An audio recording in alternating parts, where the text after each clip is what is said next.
नदी किनारे तीन बहू की ठंडी ठंडी रसोई और खाना। पापा जी लीजिए, दवाई ले लीजिए। आप उठ तो पा रहे हैं ना? प्राची, सुहानी, यहाँ आओ, पापा जी को उठाने में मदद करो। माँ जी बच्चों के साथ है। अब तीनों बहुएं मिलकर अपने बीमार ससुर को उठाती हैं और उन्हें पानी के साथ दवाई देती हैं कि तभी उनके हाथ का पानी का गिलास अपने आप तेजी से हिलने लगता है और पूरा घर डगमगाने लगता है। अरे बहू, ये क्या हो रहा है? ये कंपन कैसे हो रही है? भूकंप आ रहा है क्या? तभी नीलम भागकर खिड़की से बाहर देखती है। बाहर धूल मिट्टी की लहरें तेजी से उनके घर की तरफ आ रही होती हैं। पापा जी, माँ जी वो लोग आ गए। अब वो लोग हमें कहीं का नहीं छोड़ेंगे। बाप रे, ये अनहोनी क्यों हो रही है हमारे साथ? अब हम गरीबों का क्या होगा? दूसरी तरफ कुछ मजदूर धोती कुर्ते में हाथों में कुल्हाड़ी लेकर उस गरीब के घर के दरवाजे पर ठक ठक करके तोड़ने लगते हैं। मम्मी मम्मी, ये कैसी आवाज है? मुझे बहुत घबराहट हो रही है। माँ, क्या हो रहा है ये? मेरा दिल बैठता जा रहा है। आखिर ये लोग कौन हैं जो इस गरीब परिवार के घर पर दरिंदों की तरह वार कर रहे हैं? और अंदर बैठा वो परिवार इतने दहशत में क्यों है? क्या कोई इनके साथ अपनी पुरानी दुश्मनी निकाल रहा है या कोई और बात है? आइए जानने के लिए कहानी में थोड़ा पीछे चलते हैं। अरे, दाल तो खत्म हो गई, चावल भी खत्म है और आटा भी खत्म है। अब खाना कैसे बनेगा? चलो माँ जी के पास चलते हैं। अब तीनों बहुएं खाली डिब्बा लेकर अपनी सास के पास आती हैं। मम्मी मम्मी, इस डिब्बे में क्या है? मुझे बहुत तेज भूख लगी है, कुछ खाने को दो ना। हाँ, इसमें क्या है? भूख लग रही है, कुछ खाने को दो ना माँ। ये देख तीनों बहुएं काफी मायूस हो जाती हैं। माँ जी, डब्बा पूरा खाली है, बच्चे भूख से बिलख रहे हैं और रसोई में अनाज का एक दाना नहीं है। हम लोग खाने में क्या बनाएंगे? क्या बोलूं बहू, अब तुम अपने अपने पति का इंतजार करो, वो पैसे लाएंगे तभी कुछ होगा। पर माँ जी, पापा जी को अगर खाने के साथ दवाई नहीं दिया तो उनकी सेहत बिगड़ जाएगी। पहले उनके लीवर में दिक्कत है। बहू, तू मुझे ऐसे ही पानी के साथ दे दे गोली, मेरे को कुछ नहीं खाना। अब सुहानी रसोई में जाकर गिलास में पानी लेकर आती है और अपने दोनों बच्चों के साथ सास ससुर को भी वो पानी पीने को देती है। लेकिन तभी पिंटू पानी पीते ही मुंह से उगल देता है। मम्मी, कितनी ज्यादा गर्मी हो रही है और आपने मुझे ये गर्म पानी पीने को दिया है। मुझे ठंडा पानी चाहिए। बहू, कम से कम पानी तो ठंडा पीने को दे दे। सुबह से कुछ खाया नहीं है, पेट में पहले ही ज्वालामुखी फट रही है। माँ जी, ठंडा पानी कहाँ से लेकर आए? हमारी रसोई तो कोने में है और इन टूटी खिड़कियों से धूप सीधा रसोई पर पड़ती है। रसोई में कोई फ्रिज भी नहीं है जो मैं आपको ठंडा पानी दूं। हाँ माँ जी, काश हमारी रसोई ठंडी होती तो वहाँ बैठकर हम अच्छे व्यंजन बना पाते। कोई बात नहीं, अब जो है वही पी लेते हैं। अब दामिनी का गरीब परिवार गर्म पानी पीकर अपना पेट भरता है। अब सारा दिन भूख से बेचैन होने के बाद रात को तीनों बहुओं के पति घर आते हैं। वो बड़ी उम्मीद के साथ अपने पतियों के पास आकर खड़ी होती हैं। जी, कुछ पैसे मिले? कुछ कमाई हुई आपकी? हाँ, जल्दी बताइए, कितने पैसे लेकर आए हैं आप?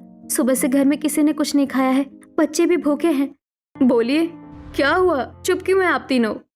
क्या बताएं, हमारी तो कमाई ही नहीं हुई। इस प्रचंड गर्मी की वजह से पूरा गांव सूखा पड़ा है। कहीं ना तो पानी की एक बूंद है और ना ही कहीं फसल उपजाऊ हो पा रही है।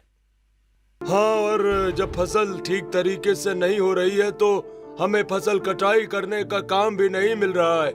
मुश्किल से ये 100 रुपए मिले हैं, अगर इसमें कुछ आ सकता है तो ले आओ। अब तीनों बहुएं 100 रुपए को लेकर किराने की दुकान पर जाती हैं।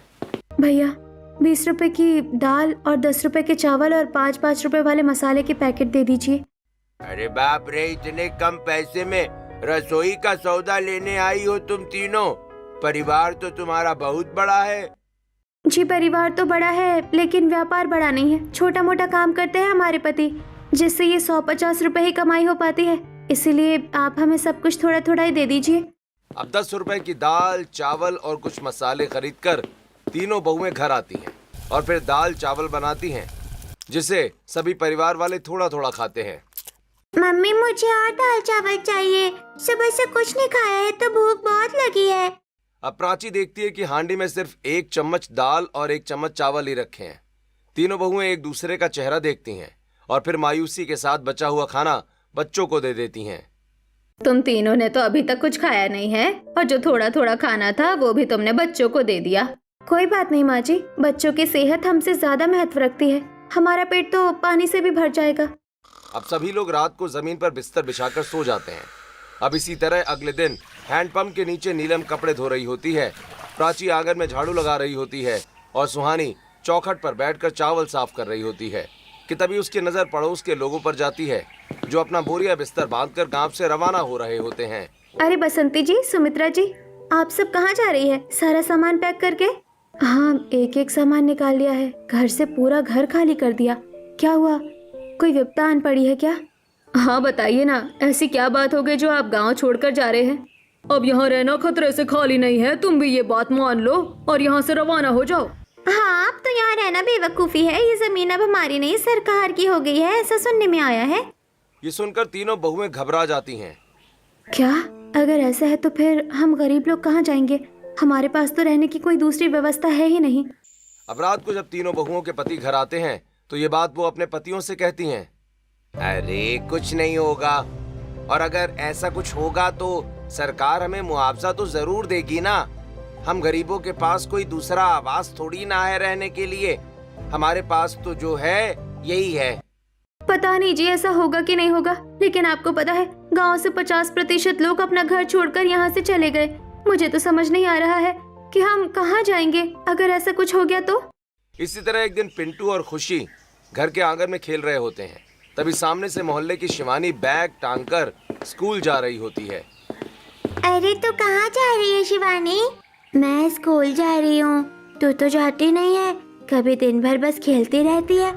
अरे चलो, तुम्हें इनको मुंह लगाने की जरूरत नहीं है बेटी। ये गरीबों के बच्चे बस मिट्टी में खेलना जानते हैं।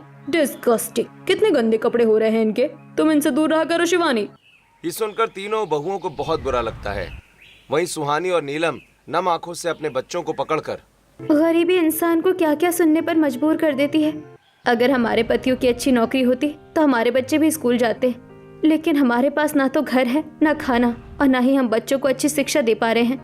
अब धीरे धीरे गांव पूरा खाली होने लगता है और ये देख गरीब परिवार के अंदर डर और दहशत बढ़ने लगती है।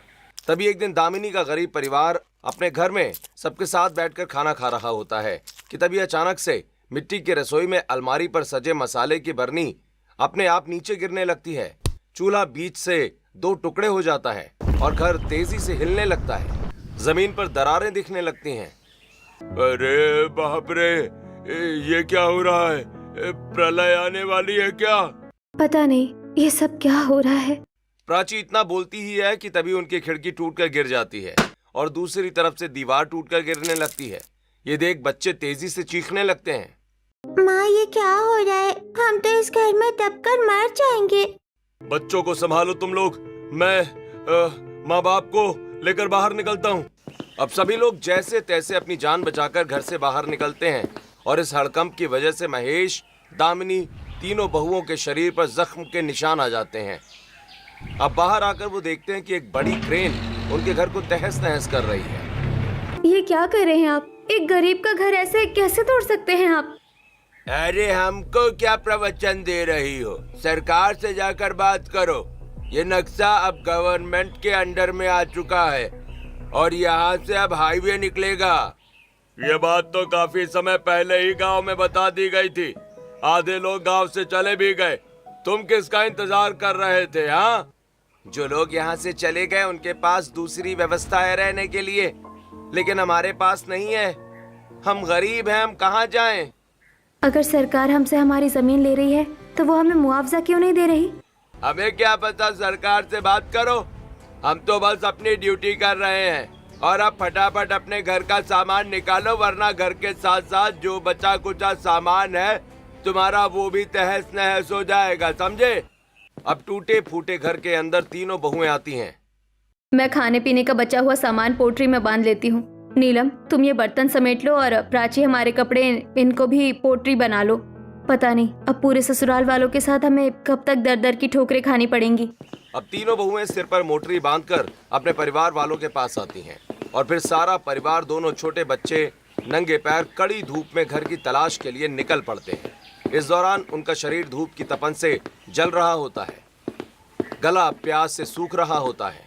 माँ, गला सूख रहा है, पानी पिला दो कहीं से। माँ, मैं तो चल भी नहीं पा रहा हूँ, देखो मेरे पैर। पिंटू अपना पैर दिखाता है। उसके पैर में लाल लाल छाले पड़ जाते हैं। ये देखकर घर वालों का दिल दहल उठता है। अरे बाप रे, मेरे बेटे के पैरों में तो बहुत घड़घोर छाले हो गए हैं। मुझे नहीं लगता कि एक और कदम चल पाएगा। रुको, मैं पानी लेकर आती हूँ। आप लोग यही बैठो, यहाँ इस शीशम के पेड़ के नीचे थोड़ी ठंडक है। अब सभी शीशम के पेड़ के नीचे बैठते हैं। सुहानी पानी की तलाश में इधर उधर भटकती है और फिर कचरे के पास उसे एक पानी की बोतल फेंकी हुई नजर आती है। चलो शुक्र है एक पानी की बोतल तो मिली। अब सुहानी उसी पानी की बोतल से एक एक घूंट पानी सबको पिलाती है। पानी इतना कम था कि प्यास भी नहीं बुझी। इतने बुरे दिन आ जाएंगे कि लोगों की फेंकी हुई चीज इस्तेमाल करनी पड़ेगी, कभी सोचा नहीं था। अब कुछ देर के बाद फिर से पूरा परिवार चलना शुरू कर देता है और इस बार तीनों बहुओं के सास ससुर की हिम्मत जवाब दे जाती है। बहू, मुझे चक्कर आ रहे हैं और आंखों के आगे अंधेरा छा रहा है। भूखे पेट इस कड़ी धूप में चलना अत्यधिक मुश्किल है। हाँ, सही कह रही है तुम्हारी माँ, मुझे कहीं बैठना है। अब फिर से परिवार एक पेड़ के नीचे बैठ जाता है। कभी कभी तो गुस्सा आता है कि कैसे पति, कैसे बेटे और कैसे बाप हैं हम, जो हम आप सबके लिए कुछ कर भी नहीं पाते। सुकून के पल तो कभी मिले ही नहीं। सुकून तो इंसान को तब मिलता है जब उसके सर पर महफूज छत हो, लेकिन भगवान ने तो हमसे वही सुकून छीन लिया। अब फिर पूरा परिवार हिम्मत करके खड़ा होता है और चलना शुरू करता है। वहीं सुहानी और नीलम अपने बेटा बेटी को अपने गोद में उठा लेती हैं। अब चलते चलते रात हो जाती है। सड़क पर कुछ दिखाई नहीं देता और वो एक घने जंगल की तरफ आ जाते हैं। बस अब रुक जाते हैं, सुबह से रात हो गई है। अब यहाँ इसी जंगल में बैठ जाते हैं। सुबह उठकर दूसरे रास्ते का सफर तय करेंगे। ठीक है, हम सब यही आराम कर लेते हैं। वैसे भी रात की वजह से कोई रास्ता ठीक से नजर आ नहीं रहा है। अब वो गरीब परिवार यहीं जमीन पर रात की नींद लेता है। अब अगले दिन जैसे जैसे मौसम साफ होता है, धूप की पहली किरण के साथ नदी की लहरें उस गरीब परिवार के शरीर पर पड़ती हैं, जिससे वो सभी अकबकाकर उठ जाते हैं। अरे, ये पानी कहाँ से आया? मम्मी मम्मी, वहाँ देखो कितनी सुंदर नदी है वहाँ। इतना कहकर खुशी और पिंटू नदी में कूद पड़ते हैं और उछल उछल कर नहाने लगते हैं। बाप रे, कितनी सुंदर नदी बह रही है। रात को तो दृश्य दिख नहीं रहा था, लेकिन अब सुबह की पहली किरण से ये सुनहरी नदी कितनी चमचमा रही है। और यहाँ चारों तरफ मिट्टी की खुशबू कितनी अच्छी आ रही है। यहाँ कितनी शांति है। लोगों का कोई शोर शराबा नहीं है। इन पंछियों की चहचहाहट से ऐसा लग रहा है कि सारी टेंशन ही खत्म हो गई। हाँ, पूरा शरीर पसीने से गीला भी है। चलो हम सब भी इसी नदी में नहा लेते हैं। अब घर के सारे सदस्य नदी के ठंडे ठंडे पानी में नहाते हैं। इस नदी के ठंडे पानी में नहाकर तो पूरा मन शीतल हो गया। हाँ भाई, थोड़ा सुकून तो मिला। शरीर की गर्मी निकल गई इस पानी में नहाकर तो। अब इसके बाद तीनों बहुएं एक बड़े नीम के पेड़ के पास साड़ी से घेर कर कपड़े बदलती हैं। फिर घर के मर्द भी कपड़े बदलकर नदी के पास आकर बैठते हैं। सुनिए, मेरे पास एक सुझाव है। यह नदी बहुत खूबसूरत है, यहाँ लोगों का आना जाना भी कम है। क्यों ना हम इसी नदी किनारे अपना एक सुंदर घर बना लें? क्या बात कर रही हो? घर बनाना कोई आसान बात है? घर बनाने के लिए इंसान को ईंट, बालू, सीमेंट, सरिया, लेबर मिस्त्री, न जाने क्या क्या चाहिए होता है। और हमारी जेब में अभी फूटी कौड़ी तक नहीं है। अरे, यहाँ इस प्राकृतिक दुनिया में बालू सीमेंट की क्या जरूरत है? चलिए जंगल से कुछ लकड़ियाँ काट कर लेकर आते हैं और फिर उन्हीं लकड़ियों से अपना एक घर तैयार कर लेते हैं। हाँ, बहू सही कह रही है। अब तीनों बहुएं अपने पति के साथ हथौड़ा लेकर जंगल में आती हैं और बड़ी बड़ी लकड़ियाँ काटती हैं। फिर उन लकड़ियों से नदी किनारे अपना सुंदर सा घर बनाने लगती हैं। नीलम, हमें अपनी एक रसोई बनानी होगी, सुंदर रसोई, जहाँ पर खिड़कियाँ हो, पंछियों की चहचहाहट, ठंडी हवाओं का आगमन हो। हाँ, अब जब हम नदी किनारे रसोई बना रहे हैं तो रसोई में ठंडक बनाए रखने के लिए हमें खिड़कियाँ तो बनाना जरूरी ही है। अब तीनों बहुएं अपने लकड़ी के घर में अपनी सुंदर रसोई बनाती हैं। अब सुबह से रात हो जाती है, तब जाकर पूरा घर तैयार होता है। अब पूरा परिवार घर के अंदर आता है। बहुत जोरों से भूख लग रही है। राशन तो है ही नहीं पापा जी, और न ही बर्तन है। कल सुबह हम मिट्टी के बर्तन बनाएंगे और फिर खाने की तलाश के लिए बाहर जाएंगे। अब पूरा परिवार भूखे पेट ही नदी किनारे घर में सो जाता है। अगले दिन तीनों बहुएं नदी के पास से गीली मिट्टी लेकर सुंदर मिट्टी के बर्तन बनाती हैं और फिर मिट्टी का 2 मुहा चूल्हा तैयार करती हैं और उन्हें अपने घर के बाहर धूप में छोड़ देती हैं। इसके बाद तीनों बहुएं शहर की सड़क पर खाने की तलाश के लिए निकल जाती हैं और उनके पति नौकरी ढूंढने शहर की तरफ चले जाते हैं।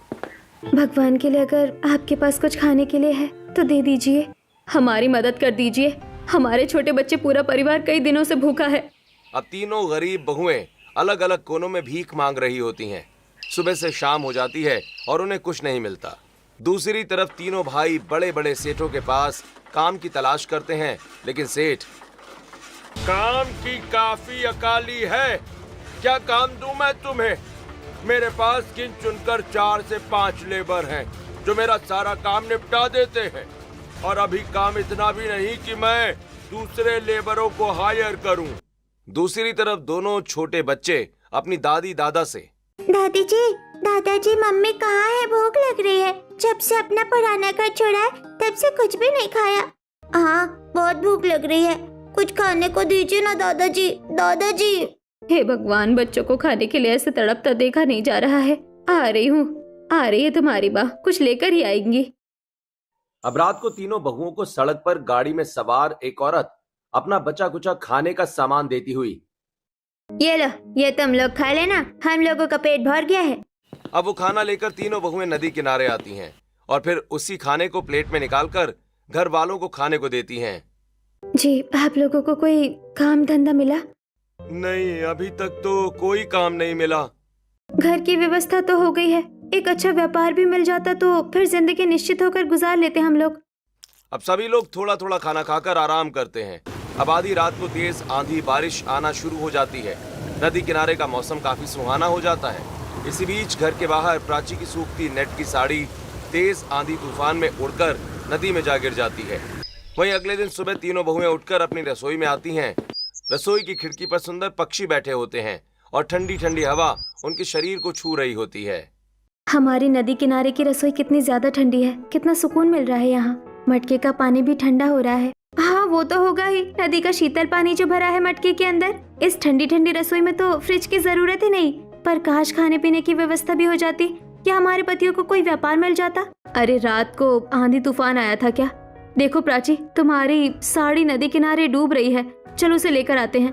तीनों बहुएं नदी के पास आती हैं, फिर नदी में डुबकी लगाकर अपनी साड़ी समेटने लगती हैं कि तभी उन्हें उनकी नेट की साड़ी में कई तरह की मछलियां फंसी हुई नजर आती हैं। अरे, मेरी नेट की साड़ी में तो रेहू, मागुर और ये तो झींगा है शायद। देखो कैसे इतनी सारी मछलियां आकर फंस गई है। तभी वहाँ दामनी आती है। अच्छा, तो इस नदी में पेट को भरने वाली मछलियां भी है। तभी तीनों बहुएं एक साथ कहती हैं, हमें तो मछलियों के कई तरह के डिश भी बनाने आते हैं माँ जी। हाँ, मुझे भी बहुत कुछ आता है मछलियों से बनाना। तभी महेश वहाँ जाकर, ठीक है, फिर तो आज इस सुहाने मौसम में तुम अपनी ठंडी रसोई में जाकर मछली चावल बना लो। अब तीनों बहुएं सभी मछलियों को लाकर अच्छे से धोती हैं, फिर काटती हैं और उसे तेल में फ्राई करती हैं। फिर मसाला पीसकर फिश करी और चावल बनाती हैं और अपने पूरे परिवार को खाने को देती हैं। ये मछली तो बड़ी स्वादिष्ट बनी है। आज लग रहा है कि जी भर के खाना खा रहा हूँ। हाँ, ये खाना बहुत स्वादिष्ट बना है, और फिर इस ठंडी रसोई में चटपटी मछली और ये चावल खाकर तो मजा आ गया। अब सबके खाना खाने के बाद नदी किनारे तीनों बहुएं बैठकर जूठे बर्तनों को धोती हैं, फिर कपड़े धोकर अपने घर के आंगन में सुखाती हैं। अब इसी तरह हर दिन तीनों बहुएं मछलियां पकड़ती हैं और उससे अपनी ठंडी रसोई में बनाकर स्वाद लेकर परिवार वालों के साथ खाती हैं। तभी एक दिन तीनों पति, भगवान की लीला देखो, दर दर की ठोकरें देने के बाद उन्होंने अपने आप ही हमें नदी के छोर पर लाकर ऐसे छोड़ दिया जहां हमें रहने के लिए घर भी मिल गया और खाने की व्यवस्था भी हो गई। इस नदी में अनंत मछलियां हैं जिन्हें हम जिंदगी भर बनाकर खा सकते हैं। सही कहा, और इन मछलियों से तो कई तरह के डिश बनते हैं, और आज तो हमने फिश बिरयानी बनाई है। अब इसी तरह एक शाम तीनों बहुएं लकड़ियां लेने जंगल जाती हैं। लकड़ियों की गठरी बांध ली है तुम लोगों ने? हाँ, लकड़ियों की गठरियाँ बंध गई है, चलो घर चलते हैं। अब तीनों बहुएं जैसे ही सिर पर लकड़ियां रखती हैं, उन्हें जंगल से एक सरसराहट की आवाज सुनाई देती है और फिर एक लाठी का दबाव उन्हें जमीन पर महसूस होता है, जैसे कोई बूढ़ा व्यक्ति लाठी के सहारे वहां आ रहा हो। ये कैसा एहसास है? हमारे सिवा कोई और भी इस जंगल में है शायद। नीलम इतना कहती है कि तभी वो बूढ़ा व्यक्ति उनके सामने आता है। उसके कपड़े काफी पुराने मैले होते हैं। बेटी, कुछ खाने का है तो दे दे, बहुत दिनों से कुछ खाया नहीं है, बहुत भूख लगी है। अरे आपकी हालत तो बहुत खराब लग रही है। हाँ, और हम इन हालातों से करीब से गुजरे हैं। चलिए आप हमारे साथ आइए। अब तीनों बहुएं उस बूढ़े बेबस आदमी को अपनी ठंडी रसोई में लेकर आती हैं और उसे चटाई पर बिठाती हैं। लीजिए, मटके का ठंडा पानी पी लीजिए। अब वो बूढ़ा व्यक्ति जैसे ही मटके का ठंडा पानी पीता है, नीलम उसके सामने एक मिट्टी की हांडी रखती है और फिर सुहानी मिट्टी की प्लेट उस बूढ़े व्यक्ति के आगे सजाती है। हांडी का ढक्कन जैसे ही हटता है, लाल लाल तेल में चटपटी मछलियां हांडी में तैर रही होती हैं। मछली की खुशबू उस बूढ़े व्यक्ति के नाक में जाती है। ये खाना तो बहुत स्वादिष्ट लगता है। आज जी भर के खाऊंगा। और ये रसोई कितनी सुंदर और कितनी ठंडी है। अब मिट्टी के बर्तन में वो बूढ़ा व्यक्ति पेट भरकर मछली चावल खाता है और फिर अपनी जेब से 50 रुपए निकालकर उन तीनों बहुओं के हाथ में रख देता है। इसकी जरूरत नहीं है। मैं गरीब हूँ लेकिन स्वाभिमानी हूँ बिटिया। फ्री में नहीं खाऊंगा, कुछ भी ज्यादा नहीं, बस ये 50 रुपए रख लो। अब इसी तरह एक दिन तीनों बहुएं नदी से मछलियां पकड़ रही होती हैं।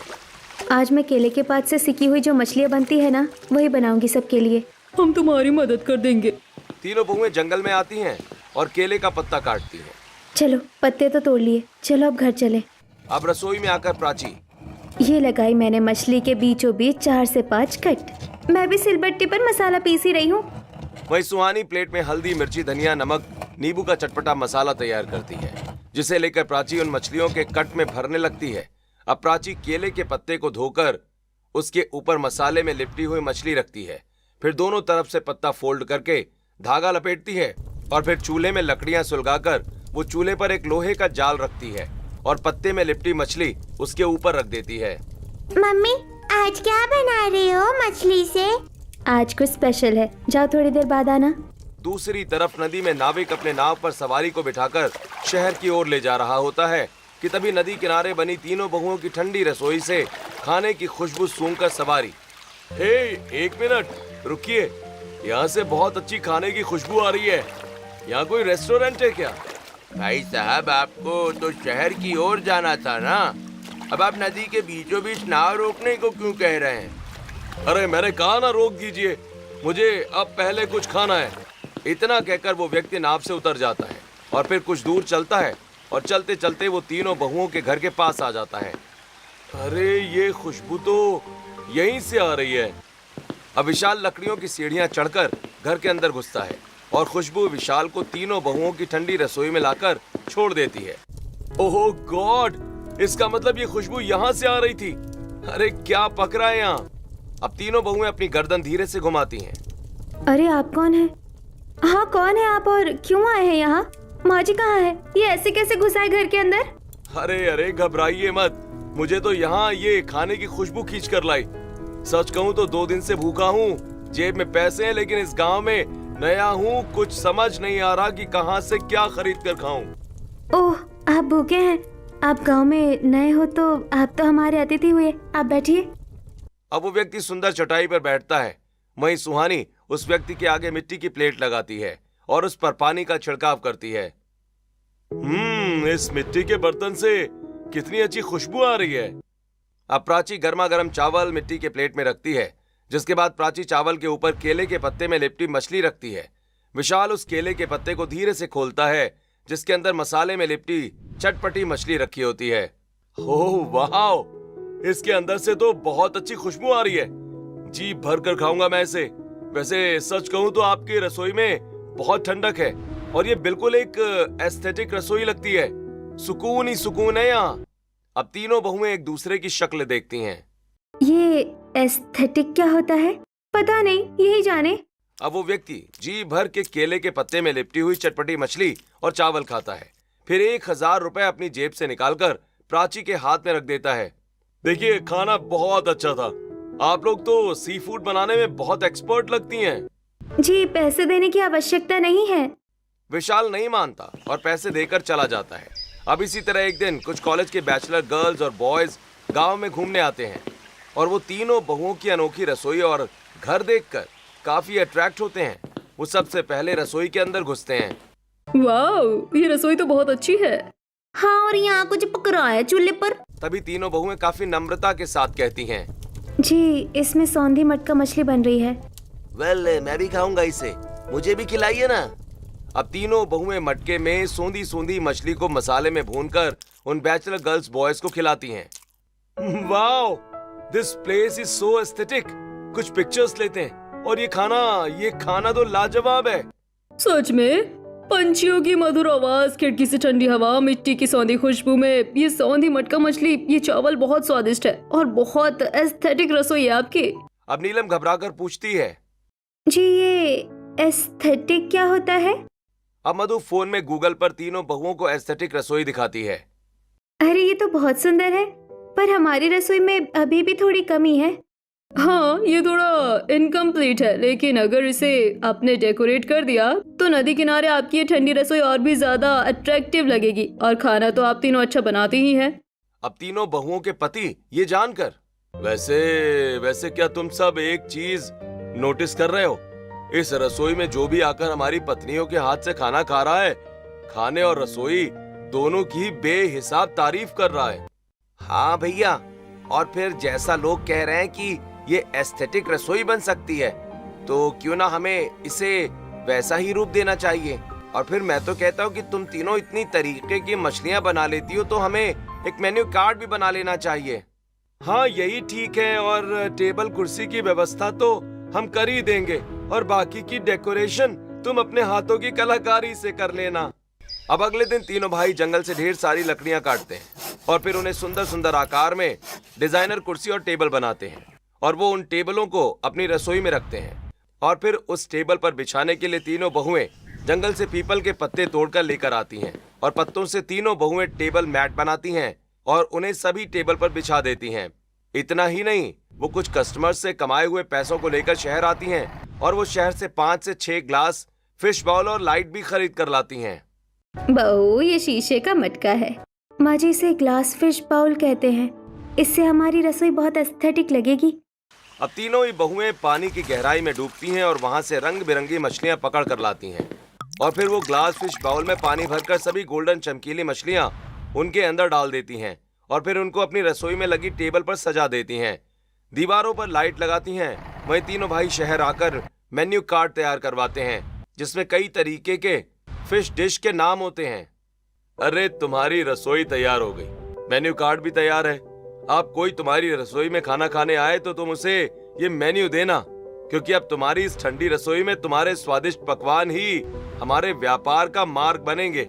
अब कुछ फॉरेनर जिनकी फ्लाइट मिस हो जाती है, वेल, हमारी फ्लाइट मिस हो गई, हमें गांव में ही कहीं स्टे करना होगा। अब हैमर अपनी पत्नी के साथ नदी किनारे आता है। हैमर, नदी किनारे वो लकड़ियों का घर कैसा है? अंदर लाइटिंग कितनी अच्छी है, चले क्या वहाँ? अब लिली और हैमर तीनों गरीब बहुओं के घर के अंदर आते हैं। जी नमस्कार, आप लोग कौन? जी, मैं फॉरेन से आई हूँ, मुझे लिटिल बिट हिंदी आती है। मेरी फ्लाइट मिस हो गई, हमें भूख लगी है, कुछ खाने को मिलेगा? अब लिली और हैमर तीनों बहुओं की ठंडी रसोई में बैठते हैं, और प्राची मेन्यू कार्ड देती है। अरे वाह, यहाँ पर सी फूड मिलते हैं खाने को। मुझे फिश करी, फिश बिरयानी, झींगा फ्राई विद प्लेन राइस चाहिए। अब तीनों बहुएं मेन्यू के हिसाब से 2 से 3 तरह की फिश डिश बनाकर अपने कस्टमर को देती हैं। खाना खाते ही हैमर उंगलियां चाटने लगता है। This food smells too good. स्वाद भी काफी अच्छा है। अब भरपेट खाना खाने के बाद उस विदेशी बाबू के चेहरे पर एक अलग ही संतुष्टि थी, और अब बिल चुकाने की बारी आई तो उन्होंने अपनी जेब से भारतीय रुपए नहीं बल्कि चमचमाता हुआ $100 का एक हरा नोट निकाला और मुस्कुराते हुए गरीब बहुओं को थमा दिया। वहीं वो फॉरेनर कुछ तस्वीरें गरीब बहुओं के साथ उनकी ठंडी रसोई में खिंचवाते हैं और उसे सोशल मीडिया पर अपलोड करते हैं, जिसके बाद इंडिया से लेकर फॉरेन तक तीनों बहुओं की ठंडी रसोई और उनके हाथ के खाने को लोग पसंद करने लगते हैं। उनकी तस्वीर न्यूज़पेपर में छपती है, जो गांव का प्रधान देख लेता है। अरे, ये क्या, बाहर से फॉरेनर इन गरीब बहुओं की ठंडी रसोई में खाना खाकर जा रहे हैं, और इन फॉरेनर से तो मैं सदियों से सपने देख रहा हूँ मिलने का, लेकिन मैं तो नहीं मिल पाया और इनकी तस्वीर तक छप गई। उनके साथ ऐसा क्या है इनकी ठंडी रसोई में? अब बड़ी बड़ी जीप में प्रधान कुछ बॉडीगार्ड्स को लेकर नदी किनारे उन तीनों गरीब बहुओं के घर के सामने आता है। ये देख तीनों बहुएं सहम जाती हैं। अरे अरे, आप लोग यहाँ, अब क्या हुआ? भगवान के वास्ते अब आप हमारे ये घर मत तोड़िएगा। बड़ी मुश्किल से एक छोटा सा व्यापार शुरू किया है हमने यहाँ। हाँ, हम आपके आगे हाथ जोड़ते हैं, इस घर को कुछ मत कीजिएगा। अपने हाथ से एक एक चीज तैयार की है हमने इस घर में। भगवान के लिए रुक जाइए, मेरी बहू की मेहनत पर फिर से बुलडोजर मत चलाइए। अब प्रधान देखता है कि गरीब बहुएं और उसका पूरा परिवार काफी सहमा है, सबकी आंखें नम है। लेकिन तभी प्रधान अपनी जेब से अखबार निकालता है। अरे रुको, और ये देखो, इस अखबार में तुम तीनों बहुओं की ठंडी रसोई और पकवान की तस्वीर छपी है, वो भी फॉरेनर के साथ। और मैं यहाँ तुम्हारे घर को तोड़ने नहीं आया हूँ, बल्कि तुम्हें शाबाशी देने आया हूँ कि तुम्हारी वजह से हमारे गांव का नाम फॉरेन तक पहुँच रहा है। क्या मम्मी की तस्वीर छपी है? अब तीनों बहुएं अपनी तस्वीर अखबार में देखती हैं और इससे उनका मनोबल काफी ज्यादा बढ़ जाता है। दीदी दीदी, ये तो हम तीनों हैं। हाँ, ये तुम तीनों ही हो जिसके चर्चे अब गांव से लेकर विदेश तक हो रहे हैं। इसलिए अब मैं तुम्हें और पैसे देता हूँ कि तुम अपनी रसोई को और आलीशान कर लो, एक सुंदर घर बना लो यहीं, और अपना व्यापार लगातार चालू रखो, ताकि बाहर के लोग हमारे गांव में आएं और हमारे गांव का प्रचार देश विदेश तक हो। और एक तस्वीर तो अब मुझे भी तुम्हारे साथ तुम्हारी रसोई में खिंचवानी है और तुम्हारे हाथ का पकवान भी खाना है। अब तीनों बहुएं खुशी से प्रधान और बॉडीगार्ड्स को अपनी ठंडी रसोई में टेबल पर बिठाकर मछली के कई शानदार पकवान बनाकर खिलाती हैं। भाई वाकई तुम्हारी रसोई तो बहुत अच्छी है, और ये मछली के बने पकवान भी बहुत ही स्वादिष्ट हैं। अब तीनों ही बहुएं प्रधान के द्वारा मिले हुए पैसों से अपना सुंदर घर बना लेती हैं, साथ ही अपनी रसोई भी काफी लग्जरी कर लेती हैं। और इस दिन के बाद से गांव से लेकर विदेशी तक तीनों बहुओं की रसोई के पकवान खाने आया करते हैं।